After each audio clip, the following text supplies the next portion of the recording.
Alhamdulillah al-wahidil qahar, alhamdulillah al-malikul jabbar, alhamdulillahi Allahu akbar. Wassalatu wassalamu ala rasulillahil akhyar, sayyidina wa habibina wa syafi'ina wa maulana Muhammad sallallahu alaihi wasallam wa ala alihi washabihi ajma'in, amma ba'd. Sehat semua jemaah? Alhamdulillah. Mari kita awali dengan membaca sebagian zikir pagi bersama-sama. 1, 2, 3. Allahumma bika asbahna wa bika amsayna wa bika nahya wa bika namut wa ilaikan nusyur. Allahumma anta rabbi la ilaha illa anta khalaqtani wa ana abduka wa ana ala ahdika wa wa'dika mastata'tu. A'udzu bika min syarri ma sana'tu. Abu'u laka bi ni'matika alayya wa abu'u bi dhanbi faghfirli fa innahu la yaghfiru dzunuba illa anta. Rabbi shrah li sadri wa yassir li amri wahlul 'uqdatan min lisani yafqahu qawli. Rabbi zidna ilma warzuqna fahma. Raditu billahi rabba wa bil islami dina wa bi muhammadin nabiyyan wa rasula. Rabbi zidna ilma warzuqna fahma. Amin ya rabbal alamin.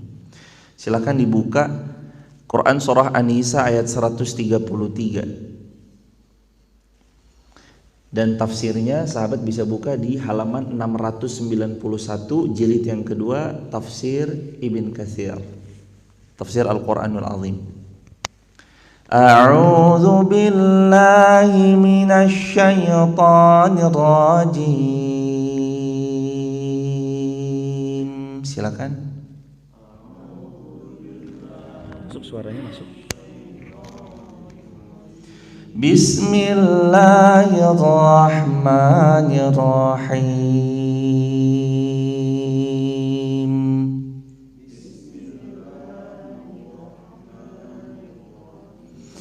Iyasha yuzhibkum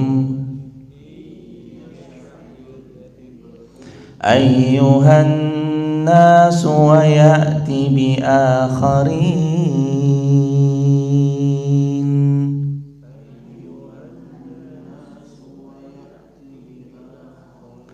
Wa kana Allahu ala dzalika qadira.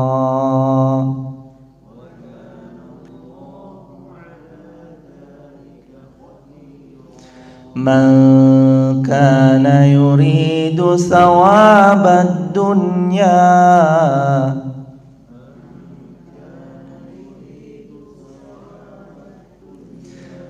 fa indallahi thawabud dunya wal akhirah.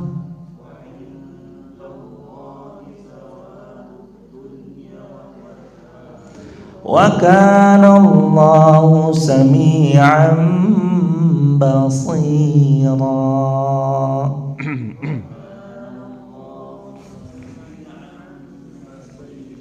Ya ayyuhalladzina amanu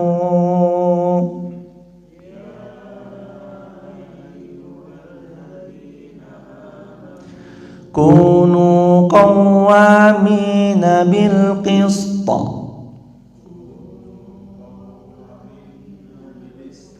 syuhada'a lillah walau ala anfusikum awil walidain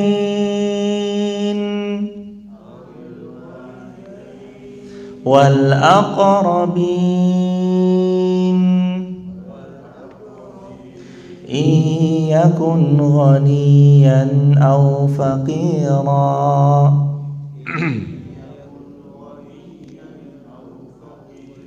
fallahu awla bihima fala tattabi'ul hawa an ta'dilu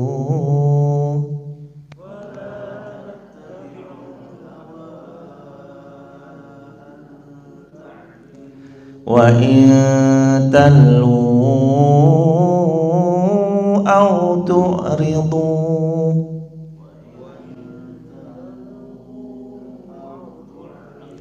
fa innallaha kana bima ta'maluna khabira. Terakhir, ya ayyuhalladzina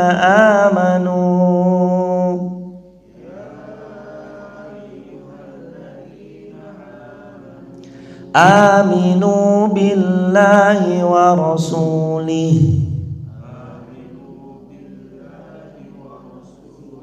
wal kitabil ladzi nazzala ala rasulihi wal kitab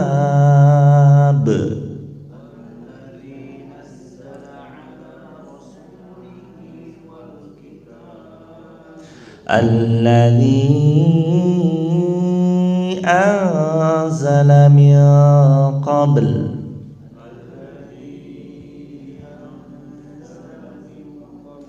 wa man yakfur billahi wa malaikatihi wa kutubihi wa rusulihi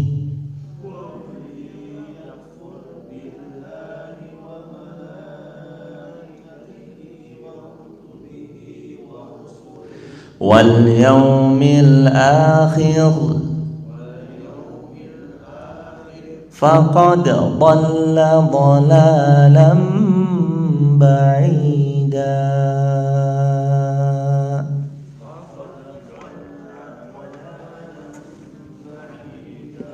Rabbana taqabbal minna Allahumma arhamna bil Qur'an. Alhamdulillah, sadaqallahul adzim.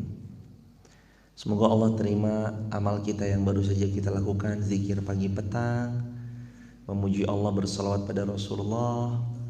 Allah juga terima amal kita yang bernama membaca Al-Quran, dan semoga Allah karuniai kita kelapangan hati untuk tetap bisa jujur menerima kebaikan dari siapapun kebaikan itu disampaikan. Ayat 133.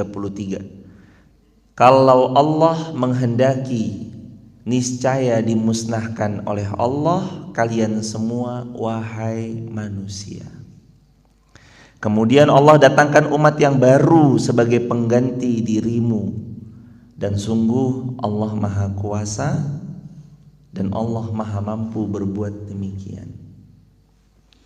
Hadirin jamaah yang dirahmati Allah, ayat 133 di mana Allah Subhanahu wa taala memberitahu kepada kita semuanya bahwa Allah itu Maha Mampu mengganti kita dengan makhluk yang lain. Allah juga Maha Mampu mengazab kita seketika pada saat kita berbuat dosa. Tapi hadirin, yang kita rasakan sudah sejak sedari rama itu bukan azabnya Allah yang datang seketika secara tiba-tiba saat kita berbuat dosa, tapi yang kita rasakan justru malah kasih sayangnya Allah ketika kita lagi buat dosa. Pas kita lagi bermaksiat sama Allah, Allah tetap kasih kita nafas. Pas kita lagi berbuat khianat sama amanah yang Allah titipkan, jantung ini masih dibiarkan berdenyut. Iya sya yuzhibukum ayyuhan nas. Padahal kalau Allah mau azab kita seketika, di detik pertama kita sedang berbuat dosa, Allah sangat mampu, bisa. Sangat mudah bagi Allah dan sangat mudah bagi Allah. Allah sangat mampu melakukan hal itu. Bahkan wayati bi akharin, Allah ganti kalian semua dengan umat yang baru, dengan manusia yang baru, yang lebih taat, yang lebih dekat kepada Allah, bisa. Tapi Allah ternyata mencintai kita jemaah. Diberinya kita kesempatan untuk segera kembali kepadanya. Dan bahkan Allah kasih bonus, bukan cuma diberi kesempatan, tapi dikasih kasih sayang Allah yang tiada batas. Karena Allah berfirman dalam Al-Baqarah 222, Innallaha yuhibbut tawwabin wa yuhibbul mutatahhirin.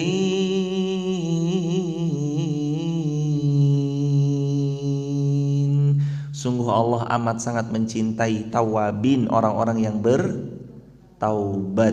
Wa yuhibbul mutatahhirin, dan sungguh Allah sangat mencintai orang-orang yang mau mensucikan dirinya. Jadi pertanyaan yang sering kita ingat-ingat, kenapa ya Allah sampai hari ini Engkau masih mengizinkan hamba hidup? Maka jawabannya, Allah izinkan kita hidup agar supaya kita bersegera taubat kembali kepadanya sebelum kita berpulang ke pangkuannya. Wa kana Allahu ala dzalika qadira, dan Allah sangat maha kuasa untuk melakukan apapun jua. Allah mau ganti kita dengan umat yang baru, bisa. Sangat berkuasa Allah akan hal itu. Sangat mampu bagi Allah melakukan hal itu. Tapi Allah biarkan kita, Allah kasih kita kesempatan, Allah kasih kita peluang untuk taubat. Saking baiknya Allah, jemaah. Saking baiknya Allah. Ayat 134. Man kana yuridu sawabad dunya fa indallahi thawabud dunya wal akhirah. Barang siapa yang menghendaki pahala dunia, maka ketahuilah Allah itu bukan cuma siap memberimu pahala dunia, tapi di sisi Allah lah juga ada pahala dunia dan akhirat. Di halaman 688 dikatakan oleh Al-Imam Ibnu Katsir rahimahullah, barang siapa yang mau pahala dunia saja tanpa pernah mau mengejar pahala negeri akhirat, maka dia pasti akan merugi serugi-ruginya. Karena sebenarnya di sisi Allah itu terdapat kedua-duanya, pahala dunia, balasan di dunia, dan balasan di akhirat. Wahai orang-orang yang beriman, jangan kalian menjadi orang-orang yang mementingkan urusan dunia semata. Jangan pula kalian memperturutkan hawa nafsu kalian belaka. Ketahuilah bahwa di sisi Allah terdapat pahala di dunia dan terdapat balasan mulia di akhirat. Jika engkau memohon kepadanya, maka mohonlah agar engkau mendapat nikmat dunia dan engkau mendapat nikmat akhirat, sehingga engkau akan mendapatkan kedua-duanya, dan Allah pasti memberimu kedua-duanya. Makanya doa yang paling fenomenal, teman-teman potong video ini, sebarluaskan. Salah satu doa yang Nabi SAW selalu amalkan setiap hari dan tidak pernah ditinggalkan, dan kata Nabi ini adalah doa yang mencangkup semua permintaan dari ujung sampai ujung, dari semua hamba manapun ujung permintaannya adalah satu doa ini. Doanya ada di Quran surah Al-Baqarah ayat 201. Al-Quran surah Al-Baqarah ayat 201. Rabbana atina fid dunya hasanah wa fil akhirati hasanah wa qina adzabannar. Doa sapu jagat, doa yang menyapu semua permintaan seorang hamba. Dan ini semestinya yang kita pinta, sebagaimana dikatakan oleh Sayyidina Abdullah bin Abbas, wahai manusia, kalau kamu minta, jangan cuma pentingkan dunia semata, jangan cuma meminta memperturutkan hawa nafsumu belaka, tapi mintalah kepada Allah kebaikan di dunia dan kebahagiaan di akhirat. Ma kana yuridu sawabad dunya, kalau kamu cuma minta dunia, kamu cuma dapat itu aja.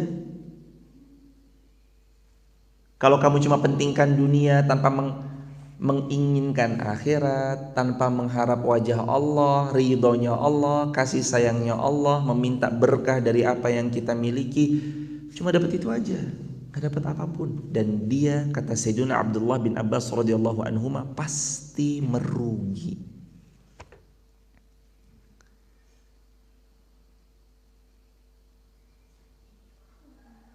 Maka sangat amat dungu sekali kalau ada orang beramal salih kok berharapnya pujian manusia, penghormatan manusia, ucapan baik dari lisannya manusia. Itu sangat dungu sekali jemaah. Beramal solih itu gak ada hubungannya sama manusia. Beramal solih itu urusannya kita sama Allah. Dan ikhlas itu bukan berarti gak boleh pamrih. Justru pamrih tertinggi itu bernama ikhlas. Saat kita hanya pamrih berharap ridhonya Allah. Manusia mau memuji atau tidak biasa aja, ramai ataupun sepi biasa aja. Hatinya terus minta agar Allah menjaga keikhlasan dalam setiap amal soleh yang sedang dilakukan. Makanya harapnya jangan cuma dunia, karena nanti rugi kata Sayyidina Abdullah bin Abbas. Tapi harapkan dunia dan akhirat. Jadi begini, rumus dalam beramal soleh itu harus berharap ridhonya Allah dulu sebagai puncak paling utama.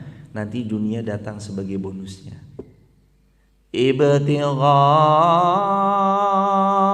mardatillah. Fokusmu adalah mencari ridho Allah. Man kana yuridu sawabad dunya fa indallahi sawabud dunya wal akhirah. Kalau kamu cuma cari dunia nanti kamu rugi. Makanya jangan cari dunia doang, tapi carilah dunia dan akhirat. Maksudnya gimana? Beramallah totalitas di dunia, harapkanlah pahala di sisi Allah di negeri akhirat serta ridhonya Allah.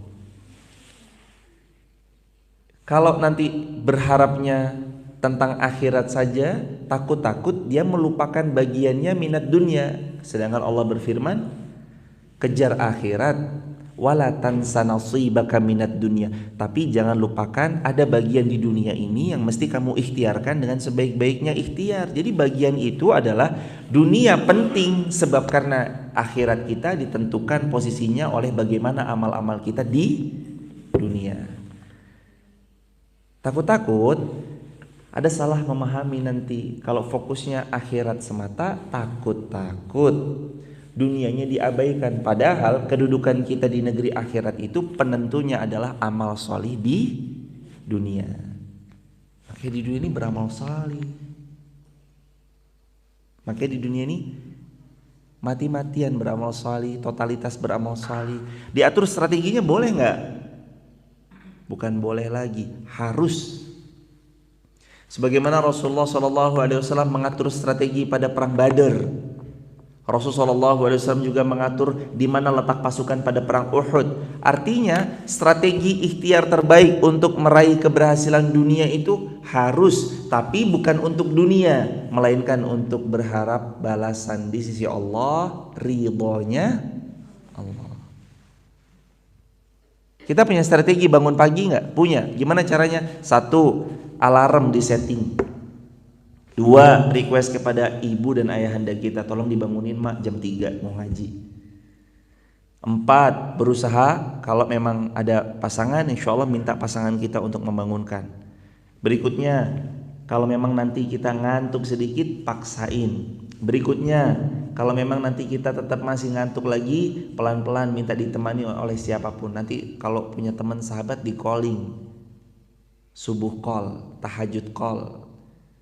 Itu kan ikhtiar, strategi supaya kita gak ketinggalan dari setiap potensi kebaikan amal soleh yang dilakukan. Makanya hadirin, kalau dilakukannya cuma sekedar berharap pujian dunia, Sayyidina Abdullah bin Abbas mengatakan pasti rugi serugi-ruginya. Ngaji bukan karena dunia, tapi karena kita berharap ridhonya Allah Azza wa Jalla. Jamaah beramal soleh, silakan yang dagang nasi megono, nasi kuning, nasi uduk, niatkan karena Allah. Sekarang teman-teman yang hari Senin sudah sedang di dalam KRL, lagi dalam perjalanan menuju OTW tempat kerjanya, lalu live streaming dari perjalanan, niatkan karena Allah. Yang lagi di busway, niatkan karena Allah. KRL, niatkan karena Allah. Di mobil, niatkan karena Allah. Yang lagi di rumah, siap-siap nyiapin anaknya mau berangkat sekolah, suaminya mau berangkat kerja, niatkan karena Allah. Itu semuanya harus dapat jemaah. Kalau dia meniatkan karena Allah, semuanya pasti Allah izinkan dia dapatkan. Dunianya tuh ngikut. Mengejar dunia, mengabaikan akhirat seperti mengejar bayangan, tidak akan pernah terkejar dan tidak akan pernah sampai bisa kita mendahuluinya. Tapi mengejar negeri akhirat, salah satu amaliyahnya adalah amalan-amalan di dunia yang kita lakukan semata berharap ridhonya Allah, itu seperti berbalik arah. Bukan kita yang mengejar bayangan, tapi bayangan kita yang mengejar kita. Artinya kita kejar akhirat, dunia datang menghampiri, dunia datang mengikuti. Ada kalimat Nabi yang paling bagus, elegan sekali, faman kanat akhiru hammahu. Barang siapa yang negeri akhirat itu tujuan utamanya. Faman kanatil akhiru hammahu. Barang siapa yang akhirat adalah tujuan utamanya, ja'alallahu ghina fi qalbih, maka hatinya akan Allah kayakan. Wa atathud dunya wa hiya raghimah, dan Allah akan jadikan dunia datang kepadanya dalam keadaan tunduk terhina, karena dia mencari negeri akhirat. Maka rumus pelajaran kita yang kedua setelah ayat yang 133, harus segera kembali kepada Allah sebelum nanti kita dimusnahkan, karena Allah selalu memberi kita kesempatan. Yang kedua, fokus mengejar akhirat dengan cara totalitas beramal solih di dunia. Totalitas. Saya selalu ulang-ulang kalimat sederhana ini, dan ini menjadi pengingat buat kami semua sekeluarga. Kalau untuk negeri akhirat kita, mohon maaf, kalau untuk dunia kita selalu bisa totalitas, mengapalah untuk negeri akhirat dan beramal soleh kita enggan untuk totalitas yang sama? Saya ulangi, kalau untuk perkara urusan dunia kita siap totalitas, lantas mengapa untuk perkara urusan negeri akhirat kita tidak mau melakukan hal yang sama?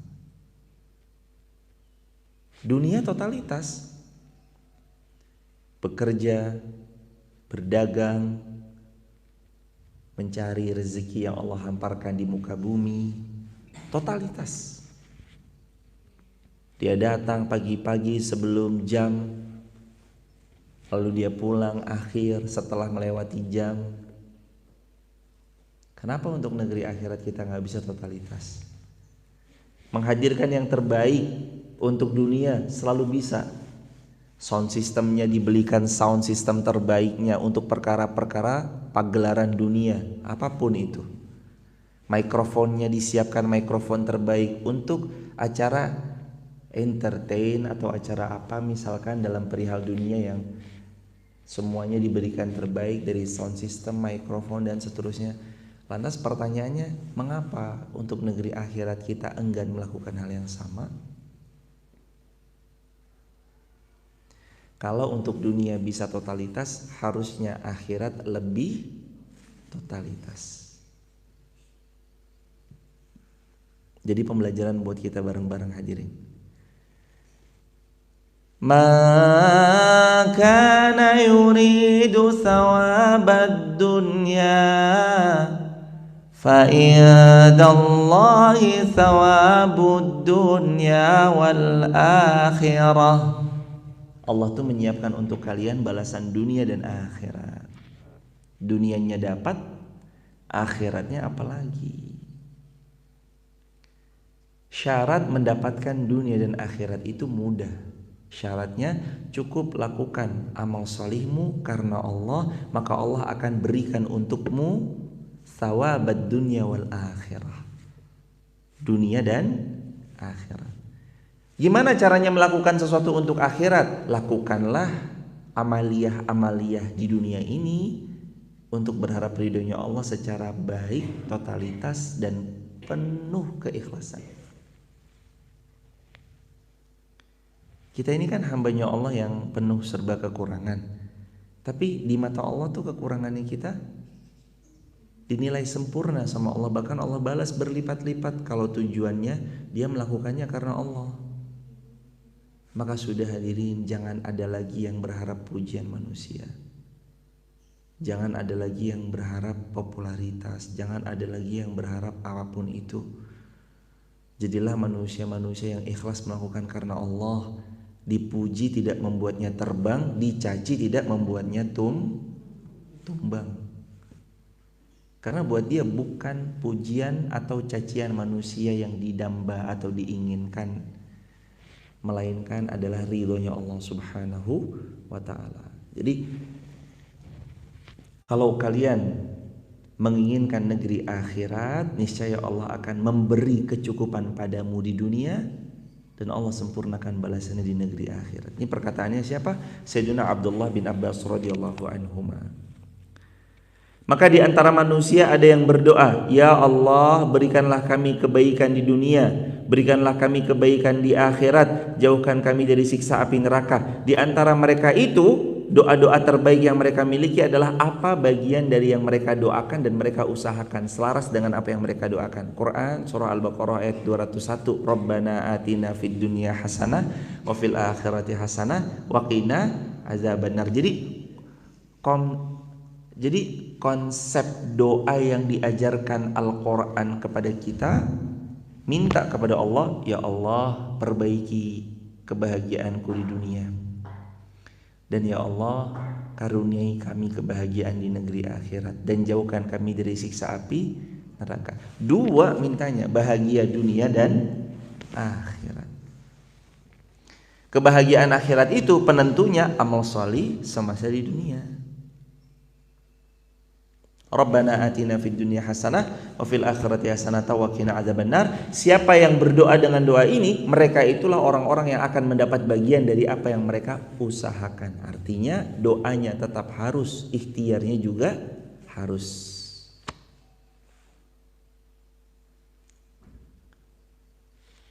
Ada 3 hal yang tidak pernah boleh hilang, atau ada 3 hal yang tidak boleh hilang dari seorang hamba. Yakni pertama doa, yang kedua usaha, yang ketiga baik sangka. Ada 3 hal yang tidak boleh hilang dari seorang hamba. Yang pertama doa, yang kedua usaha, yang ketiga baik sangka. Karena Allah Subhanahu wa taala memberitahu, kamu akan dapat apa yang kamu usahakan, bukan kamu akan dapatkan apa yang kamu ketahui, bukan, tapi kamu akan dapatkan apa yang kamu usahakan, apa yang kamu amalkan, apa yang kamu ikhtiarkan.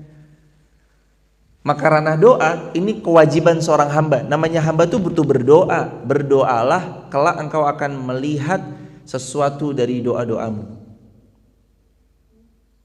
Berusahalah, karena engkau akan dihisab dari apa yang engkau usahakan. Quran surah Al-Baqarah ayat 200 sampai 202. Dan di antara manusia ada yang mereka berdoa, ya Allah berikan kami kebahagiaan di dunia, berikan kami kebahagiaan di akhirat. Dan kalau mereka doakan dengan doa ini, mereka akan mendapatkan kedua-duanya dan dihindari dari siksa api neraka, dari apa yang mereka usahakan. Ulaika lahum nasibum mimma kasabu. Ulaika, bagi mereka semua itu, lahum adalah milik mereka, nasibun, bagian-bagian, bima kasabu, dari apa-apa yang mereka usahakan. Kita ini kumpulan hari-hari, kata Al-Imam Hasan Al-Basri rahimahullah. Berkata Al-Imam Hasan Al-Basri, kita ini manusia kumpulan hari-hari. Kalau satu hari terlewat, hilang satu hari itu dari hidupmu. Kita ini kumpulan detik, menit, menjadi jam, menjadi hari, menjadi pekan, menjadi bulan, menjadi tahun, menjadi dekade, dan seterusnya sampai nanti kita pulang ke pangkuan Allah. Kita ini kumpulan itu. Satu detik terlewat, 1 menit terlewat, 1 jam terlewat, 1 hari terlewat, terlewat juga usia. Dan dia tidak akan pernah kembali selama-lamanya. Jadi kalau hari ini kita lagi belajar ambil faidah, baca ayat. Dia yang besok akan menyelamatkan kita dan memberi syafaat buat kita jemaah. Yaqulu Nabi SAW, Iqra'ul Qur'ana fa innahu ya'ti yawmal qiyamah syafi'an li ashabi. Kamu tuh harus sering-sering baca Quran ya, karena nanti Al-Quran itu akan menjadi syafaat penolongmu pada hari kiamat. Suruh baca Quran, ayo baca Quran, ayo baca Quran, ayo baca Quran. Dan alangkah hebatnya seorang hamba yang dia mengawali dia mulai dalam pagi hidupnya untuk membaca Al-Quran, mentadabburi Al-Quran, membuka Al-Quran, lalu memahami isi Qurannya, lalu nanti mendapatkan ilmunya, serta sampai di rumah mengajarkan lagi kepada keluarganya, ketemu teman-temannya, mengamalkan dan mengajarkannya kepada teman-temannya. Ini orang yang terbaik. Karena Nabi gak berkata orang terbaik itu orang yang punya gelar A, punya ilmu C. Orang terbaik itu yang harta jumlahnya di rekening sekian, yang mobilnya dengan seri sekian, mereknya sekian. Orang terbaik itu yang punya rumah luasan tanahnya sekian. Nabi gak pernah bilang kayak gitu. Tapi yaqulu Nabi SAW, khairukum man ta'allamal Qur'ana wa 'allamahu. Sebaik-baik manusia itu adalah yang belajar Al-Quran, lalu kemudian setelah mereka mempelajarinya mereka wa'allamah, mengajarkan lagi sama yang lain. Konsep jadi sebaik-baik manusia ternyata adalah yang belajar Al-Quran. Saya melihat, Masya Allah, wajah-wajah teduh ahli surga yang tiap hari ikhlas belajar Quran, gelap-gelap belajar Quran, pagi-pagi terdengar terompah yang melewati daripada suara-suara indah itu, srek, srek, srek, diintip dari jendela. Jam 3 pagi udah ke masjid. Suara-suara terompah itu jemaah yang penuh keikhlasan kelak akan bersaksi di hari kiamat bahwa kami subuh-subuh gelap-gelap datang ngaji ya Allah. Dan ini semua kelak akan jadi syafaat buat kita. Jemaah udah, kalau untuk kita di awal-awal gak usah mikir ikhlas apa gak ikhlas dulu. Yang penting budal jemaah. Yang penting berangkat. Udah, jangan mikir ikhlas gak ikhlas dulu. Kalau kelasan kita, yang penting berangkat guys. Yang penting berangkat. Gak usah mikir ikhlasnya. Itu tetap kan tadi dibilang di awal, sangat dungu sekali kalau orang beramal soleh lah kok gak ikhlas. Ya dungu sekali kalau dia beramal soleh gak ikhlas. Tapi kan kalau kita yang di awal-awal nanti dulu, wah nek mikir ikhlas gak ikhlas nanti gak berangkat malah repot nanti jemaah. Bu kenapa gak ngaji? Wah nek saya ngaji lebih pinter, ntar ustadznya kalah sama saya. Wah. Kalau kita mah udah yang penting ntar dulu ya jemaah. Ikhlas mah harus, sekali lagi ikhlas mah harus. Yang penting kalau ranah kita mah berangkat aja dulu. Fa innahu ya'ti yaumal qiyamah syafi'an li ashabi. Karena apa yang kita baca dari ayat-ayat Allah itu syafi'an, akan memberi syafaat untuk kita yang membacanya pada hari kiamat nanti. Dan Nabi bersabda, kalau kamu belajar Quran, kamu ngajarin Quran, kamu fix sudah jadi manusia terbaik menurut versinya baginda Rasulullah Muhammad sallallahu alaihi wasallam. Dan versi siapa sih versi terbaik kalau bukan versinya Rasulullah? Manusia, masyarakat Wonosobo bilang kita baik kan, Jakarta belum tentu bilang kita baik. Orang Jakarta nyebut kita baik kan, masyarakat Banjarnegara belum tentu menyebutnya baik. Se-Jawa Tengah bilang kita baik kan, belum tentu di Makassar kita juga dibilang baik.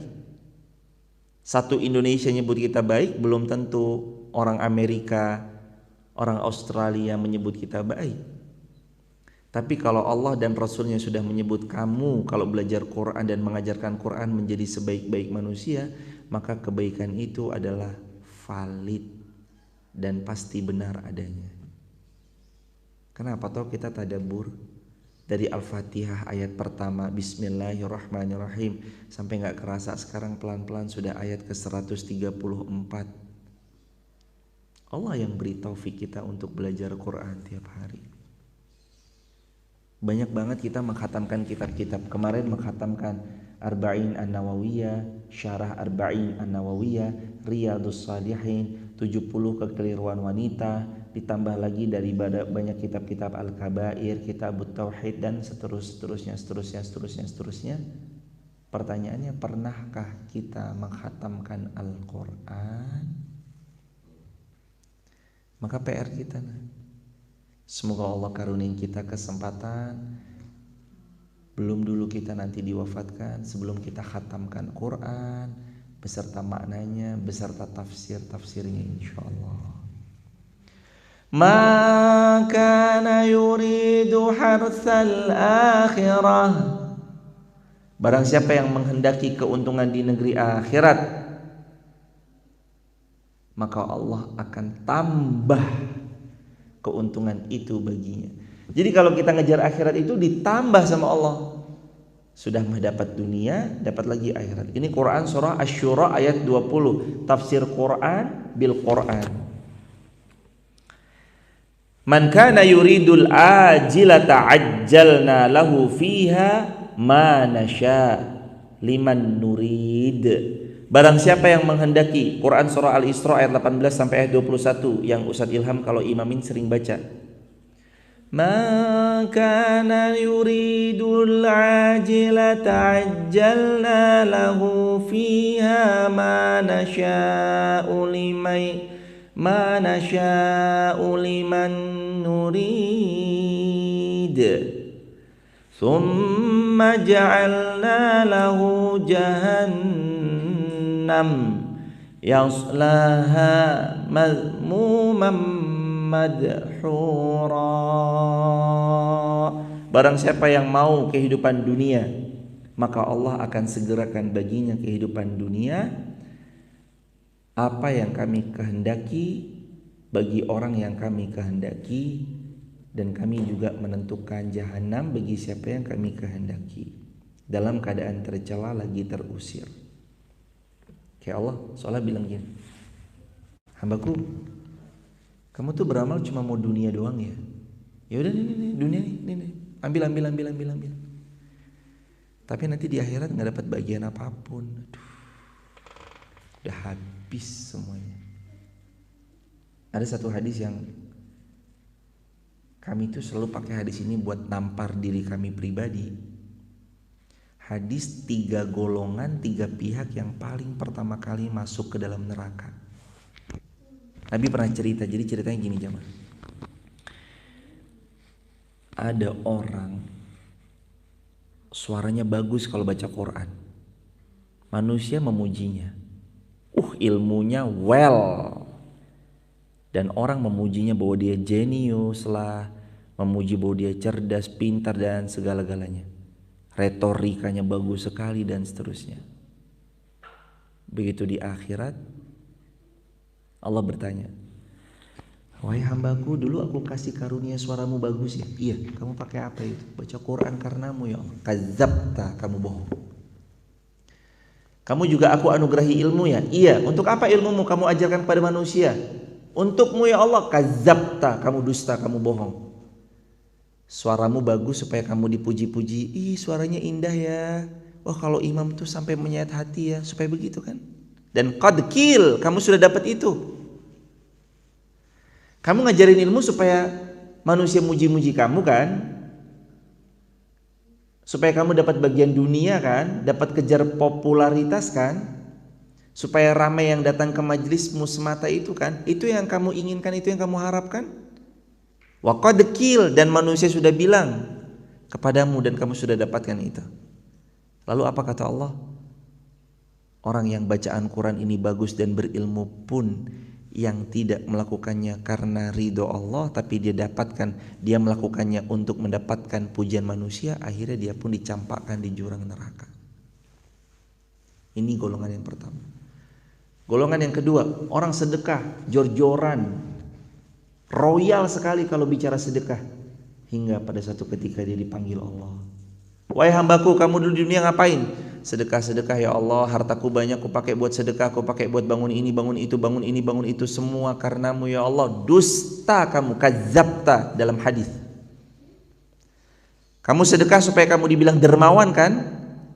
Kamu sedekah supaya manusia itu muji-muji kamu, namamu mumbul, namamu disebut-sebut di berbagai masjid, namamu disebut-sebut di berbagai majelis ilmu, namamu viral kemana-mana karena kamu disebut sebagai orang yang ahli sedekah kan? Dan qad qil, sudah dikatakan dan kamu sudah mendapatkan pujian manusia itu kan? Terbongkar, tersingkap semua yang ada dalam dada dan dia pun dicampakkan di jurang api neraka. Ternyata sedekah-sedekahnya ini hanya berharap kepada pujian manusia. Yang ketiga, ada orang yang jihad. Lalu dia dibangkitkan dan ditanya sama Allah Subhanahu wa taala, "Dulu kamu berjihad untuk siapa?" "Untukmu ya Allah." Kadzabta, kamu bohong, kamu dusta, tersingkap semuanya. Dalam jihadnya dia ingin dibilang pemberani. Dalam jihadnya supaya namanya jadi nama jalan, Jalan Fulan. Supaya nanti manusia mengenang sebagai tokoh pahlawan, pemberani dan ini dan itu segala macam. Wa qad qil, dan kamu sudah mendapatkan pujian itu dari manusia. Qad, sungguh, qil, manusia sudah mengucapkan itu kepada dirimu. Lalu tidak ada lagi yang tersisa kecuali dia dilempar ke tempat yang paling membinasakannya. Hadis ini hadis yang sering kami pakai untuk menampar diri kami pribadi.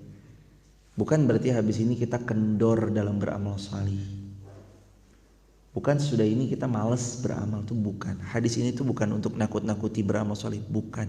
Hadis ini itu adalah hadis pengingat supaya jaga niat, lurusin niatnya.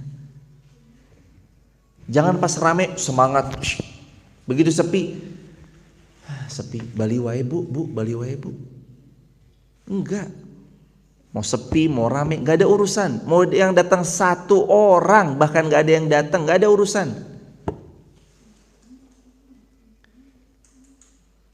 Kita mau sedekah, manusia bilang, "Bu, ya Allah dermawan banget, Masya Allah, setiap subuh rutin masukin ke dalam kotak amal. Semoga ibu jadi begini. Gak ada urusan. Mau manusia muji, mau manusia gak muji, gak ada urusan. Hadis itu tuh hadis untuk mengingatkan, jaga niat, jangan sampai salah niat. 3 golongan, ahli ilmu yang ahlul Quran, ahli sedekah, orang yang jihad di jalan Allah. Jaga niat. Kamu ngapain berjihad? Untukmu ya Allah. Kadzabta, kamu dusta. Kamu jihad karena kamu ingin dianggap pahlawan, supaya orang itu mengagung-agungkan namamu, supaya namamu nanti jadi nama jalan lah, nama inilah, nama itulah, supaya nanti kamu masyhur, tercatat di buku-buku, ini adalah pahlawan ini, pahlawan ini, pahlawan ini. Itu yang dicari? Enggak. Dan lagi ya jemaah, mohon maaf, kalau kita mau ngambil teladan, ambillah teladan dari orang yang sudah meninggal dan terbukti beliau istiqomah sampai wafatnya dan keberkahan ilmunya terjaga sampai hari ini. Karena kita yang masih hidup mah belum finish. Kita sekarang sholih, 10 tahun lagi masih sholih gak? Belum tentu. Kita hari ini ngaji, apakah 5 tahun, jangankan 5 tahun dah, 6 bulan lagi masih tetap ngaji subuh gak kira-kira? Belum tentu.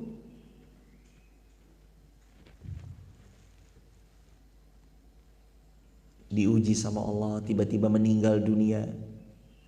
Wah, setelah meninggal dunia, gurunda-gurunda kita, apakah kita tetap mau ngaji?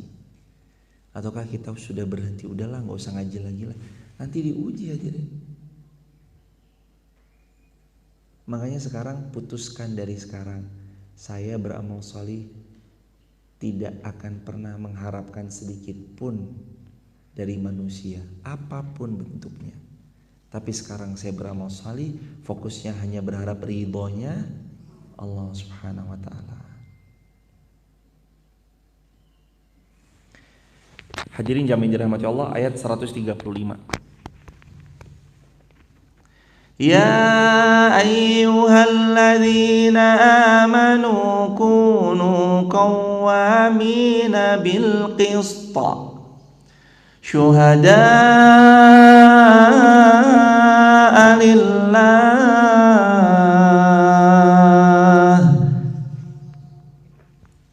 walau ala anfusikum awil walidaini wal aqrabin iyakun ghaniyan aw faqiran fallahu awla bihima. Wahai orang beriman, jadilah kamu penegak keadilan, berbuatlah yang adil, menimbang itu yang adil. Tradisi Quran itu tradisi terjaga keadilan, tradisi menjaga keadilan, itu tradisi Quran. Jadi kalau misalkan jamaah begini ya,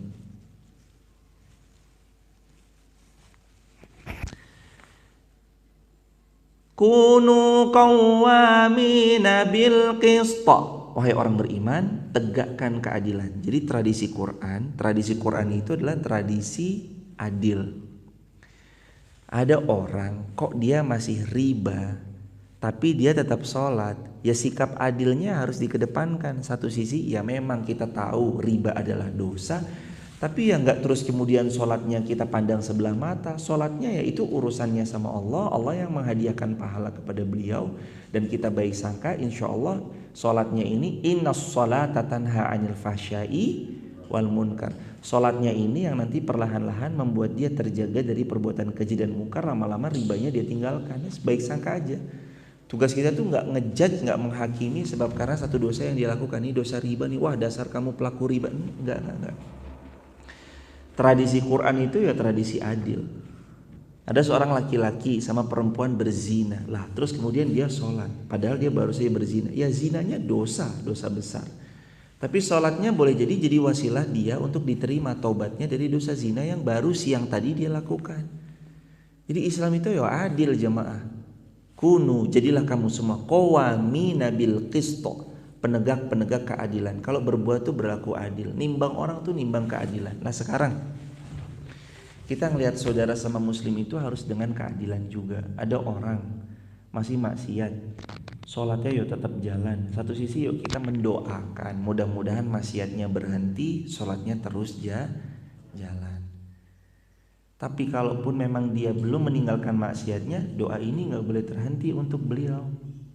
Dan kita bersikap adil, sholatnya mah ya satu sisi, maksiatnya itu di sisi yang lain. Jangan cuma gara-gara maksiatnya kita memandang sholatmu gak ada gunanya, sedekahmu gak ada gunanya. Loh, siapa kita? Allah aja Ghafurur Rahim, maha pengampun lagi maha penyayang. Lah kok kita hamba-hambanya seolah menjustifikasi seorang hamba dengan maksiat yang sedang dilakukannya. Padahal boleh jadi kehidupan nanti akhirnya dia lebih baik daripada kita. Kan sering banget ya kita lihat ya jamaah, orang mu'alaf, lah kok Islamnya lebih nyel daripada kita. Orang mu'alaf, lah kok Islamnya lebih baik daripada kita yang Islamnya dari kecil, dari lahir.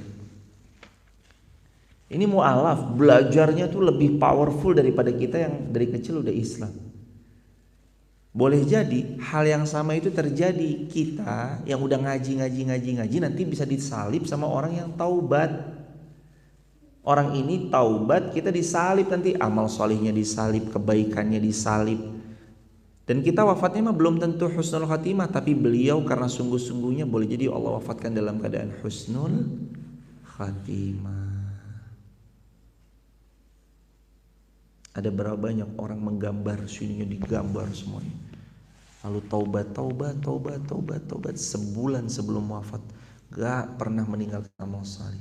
Akhirnya Allah panggil beliau wafat dalam keadaan sujud kepada Allah, padahal tangannya penuh dengan tato. Dan Allah tuh kalau memanggil hambanya kan, yang pernah bunuh 99 mau tobat dikatain gak bisa tobat, akhirnya dibunuh lagi jadi 100. Ujung-ujungnya apa? Summa yudrikuhul maut, ketika dia mau berhijrah pindah ke satu kota, kematian datang lebih cepat dari yang ia duga.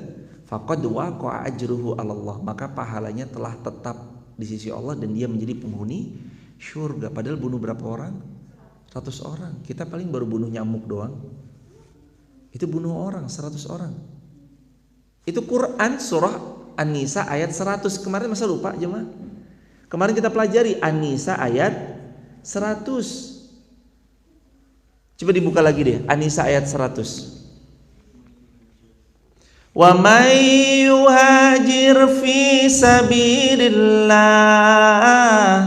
yajid fil ardi muragaman katsiran wa sa'ah wa may yakhruj min baitihi muhajiran ila Allah wa rasulih summa yudrikhul maut faqad waqa'a ajruhu 'ala Allah wa kana Allahu ghafurar rahimah. Dan barang siapa yang berhijrah, hijrahnya karena Allah, niscaya dia akan dapatkan bumi tempat hijrah ini luas dan rezeki begitu banyak Allah hamparkan untuk mereka yang hijrah. Wa may yakhruj, dan siapa yang keluar, mim baitihi, dari rumah mereka. Artinya yang namanya hijrah itu harus keluar dari zona nyaman. Wa may yakhruj, yakhruj, dia harus keluar, min, dari baitihi, rumahnya. Ayo keluar, cari rahmat Allah, berkah Allah, ridhonya Allah. Wa may yakhruj, dia keluar, min baitihi, dari rumahnya, muhajiran, hijrahnya ilallahi wa rasulih, tujuannya adalah Allah dan Rasulnya. Summa, kemudian, yudrikhul maut, kematian datang lebih cepat dari yang ia duga, disuruh pindah dia. Saya sudah bunuh 100 orang, bisa tobat nggak? Bisa, asalkan apa syaratnya? Taubat-taubatan nasuha. Tinggalkan lingkunganmu sekarang juga, berjanji tidak akan mengulangi membunuh lagi. Pergi ke jauh sana, insya Allah itu akan membuat hidupmu lebih baik dan lebih dekat dengan orang-orang yang baik. Dia pulang packing jemaah, jalan dia menuju satu kota. Belum sampai di kota yang dituju oleh gurunya, di tengah perjalanan apa ayatnya berbunyi? Summa yudrikhul maut, kematian datang lebih cepat dari yang ia sangka.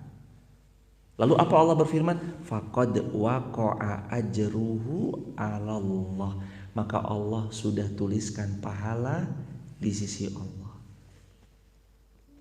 Sebagian ulama tafsir menceritakan kisah itu, pahala di sini maknanya adalah Allah masukkan dia ke dalam surga sebab karena taubatnya dan dia bersegera untuk menuju kota yang ditunjuk oleh gurunya.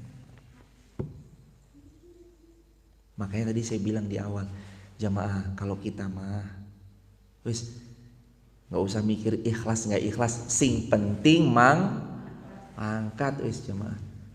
Nggak usah mikir ikhlas nggak ikhlas, itu mah harus, namanya ikhlas mah harus, kudu, mesti, wajib. Nggak usah mikir ikhlas nggak ikhlas, yang penting mangkat. Bismillah, ada ngaji mangkat. Nanti saya mohon izin tanggal 12 Safar dulu sampai nanti tanggal 22 yang akan membadalkan Ustadz Ilham dan Ustadz yang lain. Yang penting mangkat jemaah, berangkat aja, karena yang dicari ridhonya Allah. Yang dicari ridhonya Allah. Lah kan manusia duduk aja loh dapat syafaatnya Rasulullah kan jemaah. Orang mencari ilmu itu kan kelak dapat syafaatnya baginda Nabi, dapat syafaat majelis ilmu, dapat naungan Allah, dapat ridhonya malaikat, ridwan bi talabil ilm, kan gitu ya, duduk di majelis ilmu. Dan majelis ilmu itu kan jalan paling mudah untuk masuk surga, jalur VIP. Berangkat. Apakah ada keterangan kalau majelis ilmu bareng UIR dapat jalur VIP? Nanti kalau sama ustadz yang lain nggak dapat jalur VIP, kan nggak ada begitu jemaah. Ya ustadznya siapapun yang ngisi di sini tetap aja nanti dapat. Waman salaka tariqan yaltamisu fihi ilman sahaballahu lahu bihi tariqan ilal jannah. Siapa yang berangkat mencari ilmu, Allah mudahkan masuk syurga, thariqan ilal jannah, dapat jalan khusus untuk masuk syurganya Allah. Makanya kita harus niatkan semua karena Allah, bukan karena manusia, bukan karena dunia atau karena apapun. Kembali dalam ayat 135. Kunu qawwamina bil qista. Jadilah orang yang adil. Tradisi Islam itu ya tradisi adil. Jadi timbang nilai orang itu dengan adil. Syuhada lillah, dan jadilah kamu saksi dan menjadi saksi karena Allah. Walaupun terhadap dirimu sendiri atau terhadap ibu bapakmu dan kaum kerabatmu. Jika dia yang terdakwa kaya ataupun miskin, Allah lebih tahu kemaslahatan yang mana untuknya. Maka janganlah kamu mengikuti hawa nafsu karena ingin menyimpang dari kebenaran. Dan jika kamu memutarbalikkan kata-kata atau enggan menjadi saksi, maka ketahuilah Allah Maha mengetahui terhadap segala yang kamu kerjakan. Harus adil. Jadi saksi terhadap diri sendiri. Hati-hati ya jemaah, kita nih saksi terhadap diri kita sendiri loh. Saat Anda bermaksiat kepada Allah dan tidak ada yang melihat, berarti kita sedang menjadikan Allah dan diri kita sebagai saksi di hadapan Allah pada hari kiamat.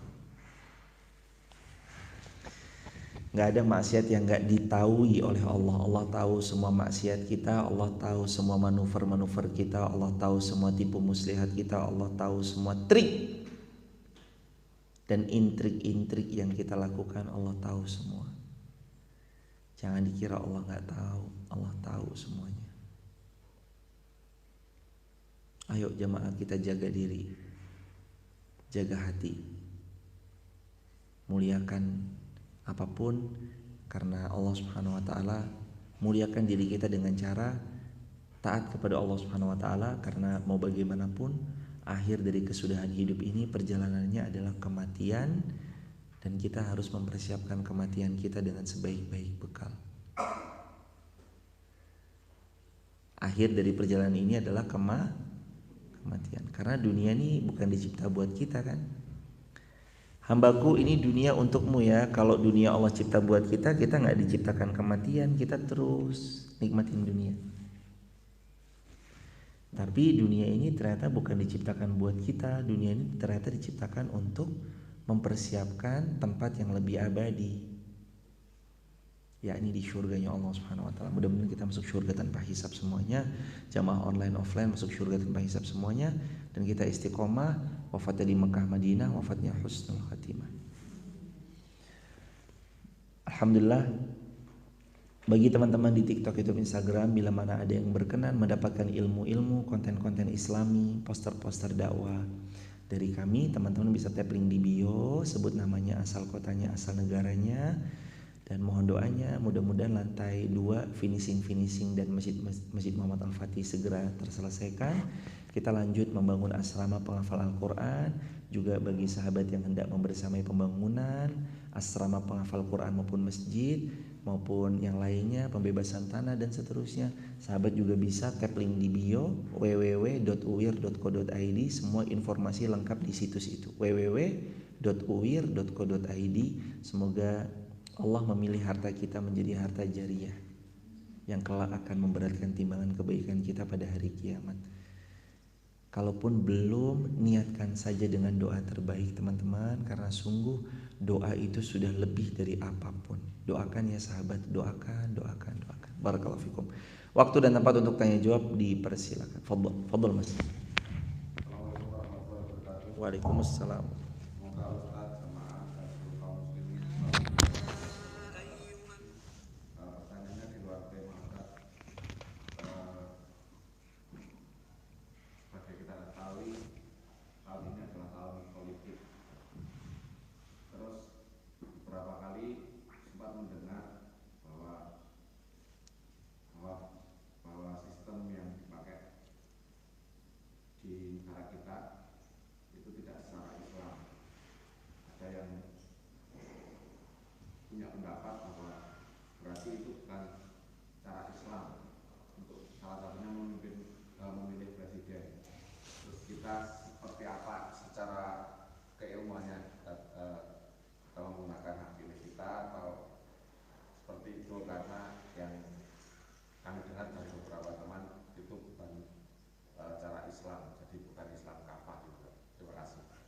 Allahu a'lam bishawab.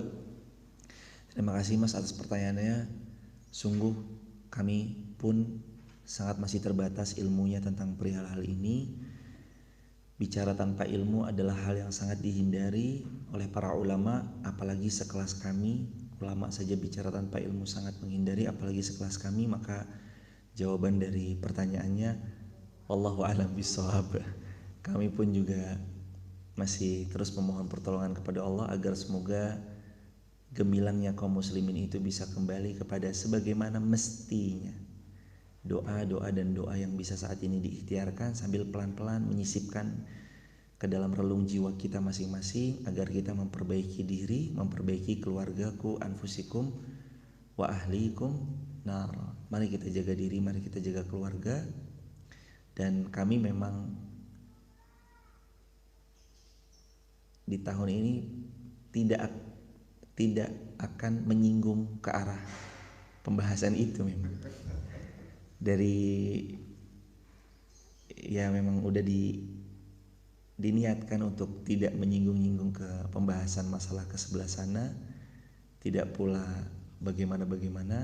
Silakan saja itu kembali kepada masing-masing. Memang tanggung jawab kita juga masing-masing. Lagi-lagi mohon maaf ya Masku, ilmu kami sangat terbatas, kami tidak tahu. Allahu a'lam bishawab. Mawjud soal akhir dari TikTok, YouTube, Instagram. Mas Budi, sehat Mas Budi? Waduh, Masya Allah. Mawjud soalan?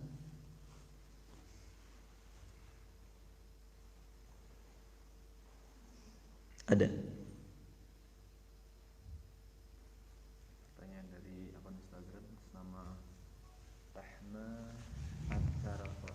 Izin bertanya Ustaz, saat kita lagi halangan bolehkah kita berzikir dan berdoa tanpa berwudu? Saat lagi halangan bolehkah berzikir dan berdoa? Jawabannya boleh.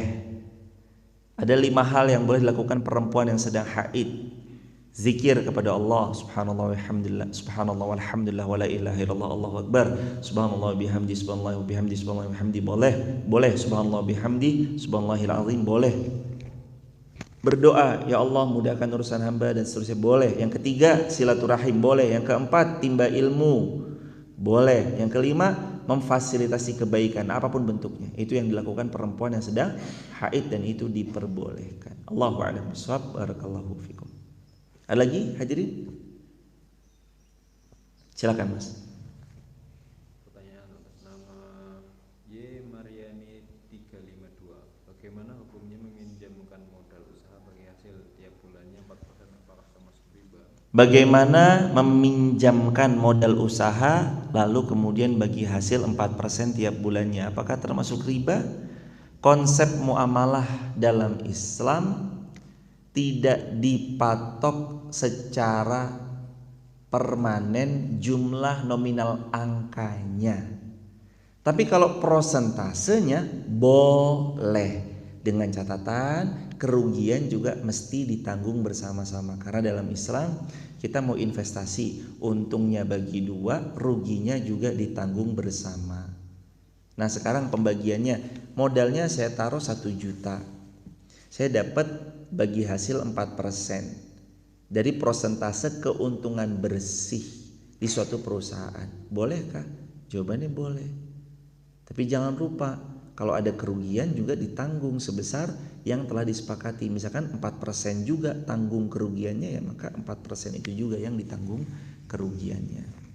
Begitu hadirin. Dan itu muamalah yang syar'i. Jadi untung dibagi bersama setelah dikurangi biaya operasional dan lain-lainnya, rugi juga ditanggung bersama.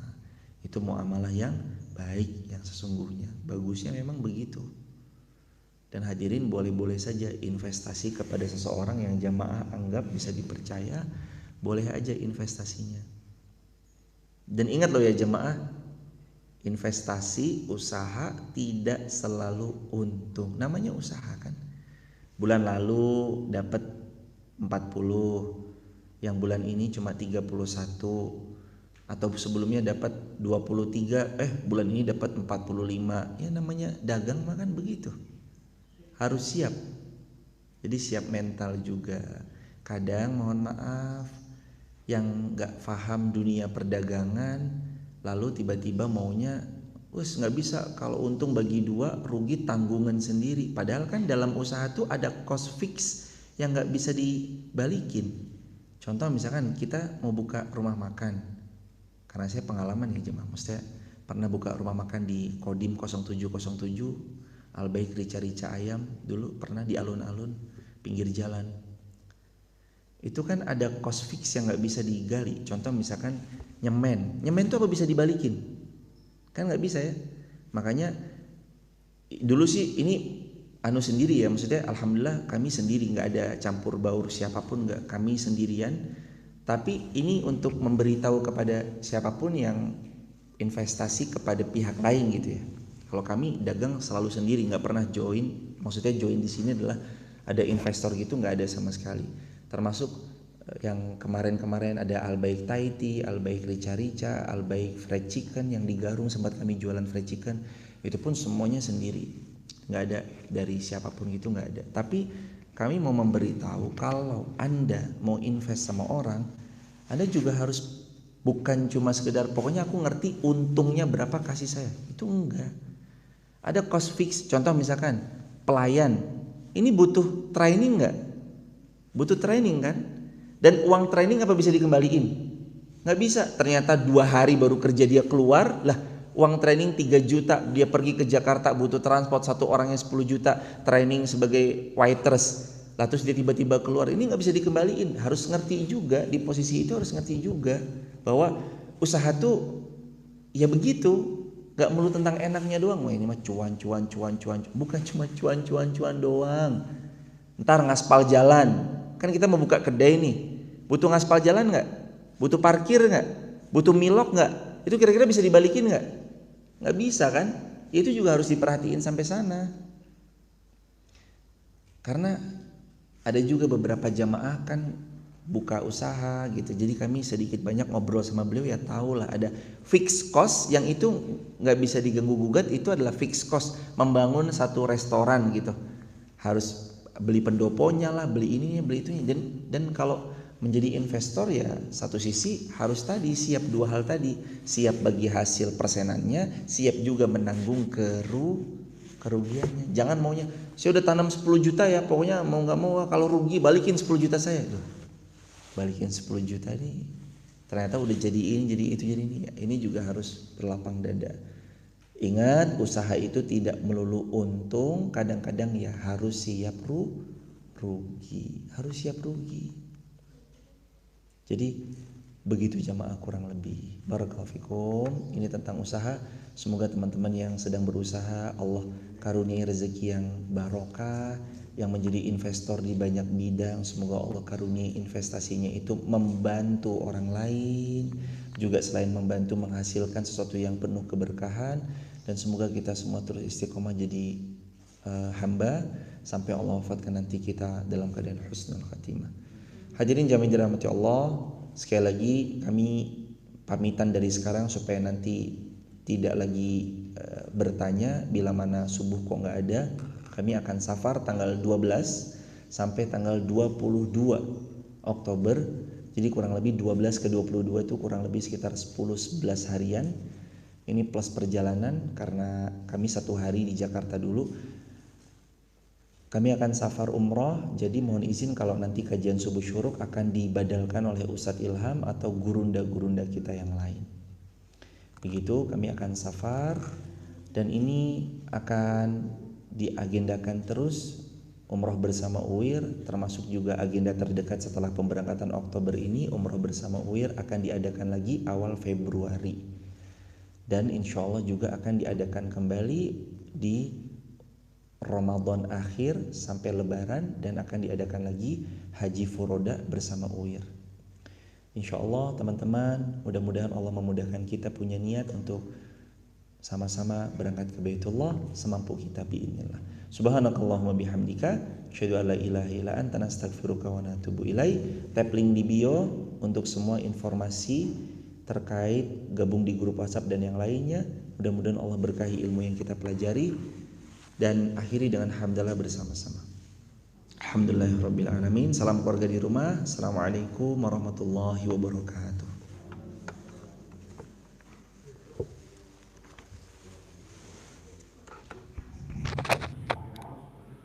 Buat teman-teman yang mau bergabung, untuk teman-teman yang mau bergabung di grup WhatsApp kajian kami, tap link di bio ya, sebut nama, asal kota, asal negara. Terima kasih atas semua kebaikan. Mohon maaf tidak bisa disebut namanya satu persatu. Semoga Allah memuliakan kita bersama-sama. Amin.